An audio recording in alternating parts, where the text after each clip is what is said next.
Hey guys, welcome back to Built in America. I'm your host, Jeff Vreeland, and as you know, this show is about the men and women who are actually building businesses in America today. Not chasing profits, but trying to do it with conviction, integrity, and responsibility. Each episode, I sit down with founders, operators, leaders who believe business is more than transactions. It's about influence, it's about stewardship, and it's one of the most powerful ways values show up in real life.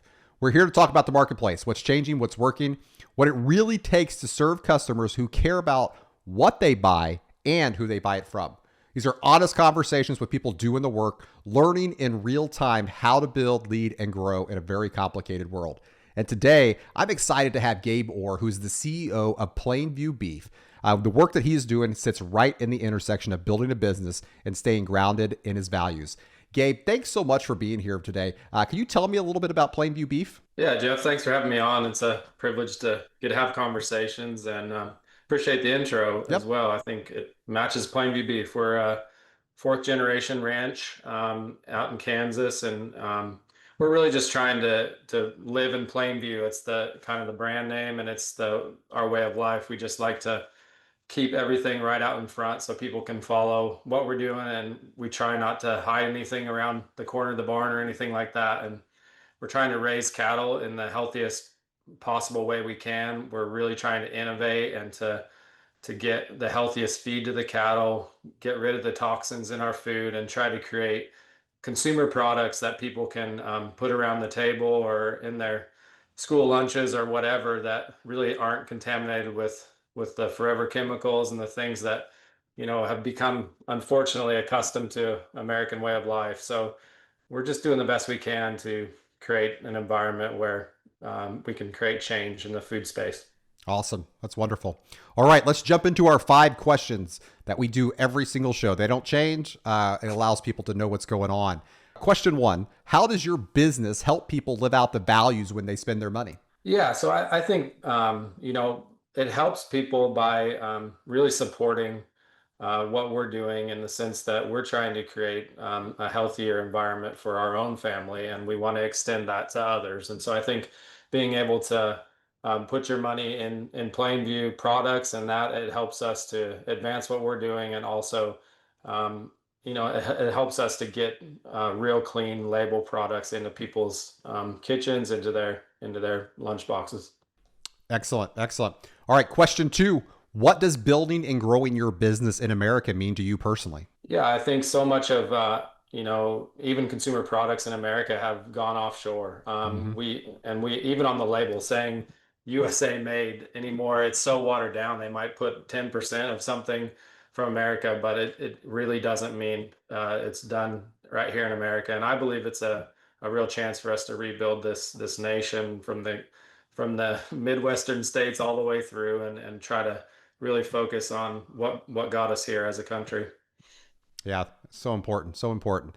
All right, question three: how have you seen your customers change in the last few years, or maybe even in the last few months, especially those that are conservative or faith-minded customers? Yeah, Jeff, I think we hope that we're hitting the right notes at the right time, Mm-hmm. especially in food. I think so much of what's happened in our culture over the last 5, 6 years is that the curtain has been peeled back and many things are becoming exposed. And I think it leaves us with more questions than answers a lot of times. But we're trying to just be a place that is right out in the open that people can maybe identify with, and hopefully meet some needs of people that they're crying out for something they can trust, something that they understand. And so that's why we test all of our end product beef in a third party certified laboratory that can tell us what the nutrient density of our products are, so that we're not just a marketing or advertising campaign on labels, but we're actually holding our own self accountable and publishing those results to our customers. Yeah, it's very cool. Very cool.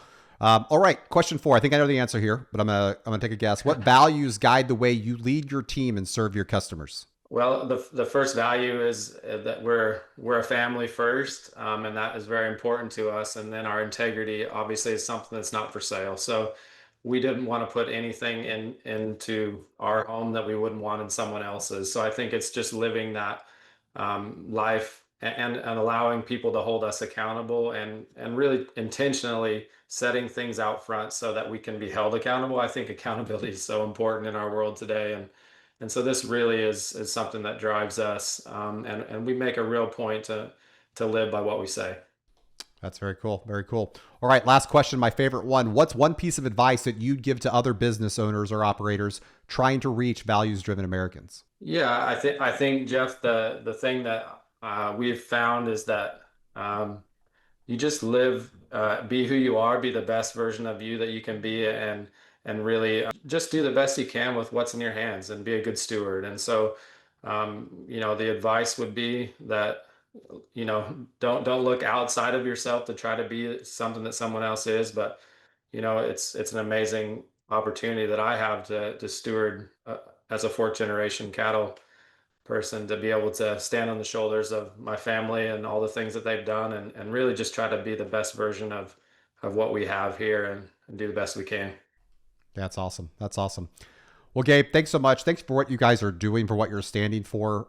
We really appreciate it. And thanks for taking the time to be with us today. Jeff, it's a privilege, and we appreciate what you're doing, and we can't do what we're doing without people like yourself standing together and trying to get the message out, and make a difference in our world. So thank you. You're welcome. You're welcome. Well, guys, that is a wrap on today's show. I hope today's conversation encouraged you, reminding you that building a business in this country is more than profits. It's about values, people, and long-term impact, as Gabe just talked about. If you enjoyed this episode, make sure you subscribe to our weekly Liberty Spenders podcast. You can find it right here on YouTube, where we go deeper into how Americans are choosing to live out their values with, where, and how they spend their money. If you're a business owner or a leader, or even a brand that wants to better understand how to serve values-driven Americans, check us out on libertyspenders.com. You can book a meeting with myself or anybody on the team. We'll be happy to talk to you about that. And last but not least, if you know someone, or maybe it's you, that would be a good guest here on Built in America Podcast, head over to builtinamericapodcast.com. You can learn more and apply. But guys, thanks for listening. Thanks for supporting American-built businesses, and we'll see you next time on Built in America.